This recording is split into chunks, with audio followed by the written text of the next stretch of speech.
ಸುಹಾಸ್ ಕೊಲೆ ಕೇಸ್ಗೆ ಸಿಕ್ಕಿದೆ big twist. Gang ವಾರ್ಗೆ Suhas ಕೊಲೆ, ಬಂಧಿತರಲ್ಲಿ ಇಬ್ರು ಹಿಂದೂಗಳೂ ಇದ್ದಾರೆ.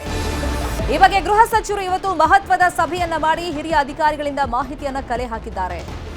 ಮಂಗಳೂರು, ಉಡುಪಿಯಲ್ಲಿ ನಾವು ಶಾಂತಿಯನ್ನ ಕಾಪಾಡ್ತೀವಿ ಅನ್ನೋ ಮಾತನ್ನ ಗೃಹ ಸಚಿವರು ಹೇಳಿದ್ದಾರೆ. ಇನ್ನು ಸುಹಾಸ್ ಶೆಟ್ಟಿ ಕೊಲೆ ಕೇಸಲ್ಲಿ 8 ಜನರನ್ನ ಬಂಧಿಸಲಾಗಿದೆ. ತೀವ್ರ ರೀತಿಯಲ್ಲಿ ಅವರನ್ನ ವಿಚಾರಣೆಗೆ ಒಳಪಡಿಸಲಾಗಿದೆ.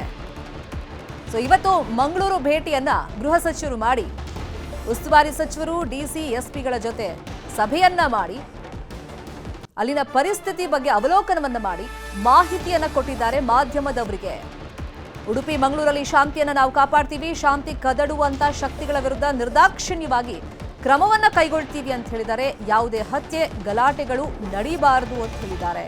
ಇನ್ನು ಗಲಭೆಗೆ ಪ್ರಚೋದಿಸುವ ಶಕ್ತಿಗಳನ್ನ ನಾವು ಯಾವುದೇ ಕಾರಣಕ್ಕೂ ಬಿಡಲ್ಲ, ಯಾರೇ ಆದ್ರೂ ಕ್ರಮವನ್ನ ಕೈಗೊಳ್ತೀವಿ ಅಂತ ಹೇಳಿ ಪರಮೇಶ್ವರ್ ಹೇಳಿದ್ದಾರೆ. ಮಂಗಳೂರಲ್ಲಿ ಸಭೆ ಆದ್ಮೇಲೆ ಪರಮೇಶ್ವರ್ ಸುದ್ದಿಗೋಷ್ಠಿಯಲ್ಲಿ ಈ ಮಾಹಿತಿಯನ್ನ ಹಂಚಿಕೊಂಡಿದ್ದಾರೆ.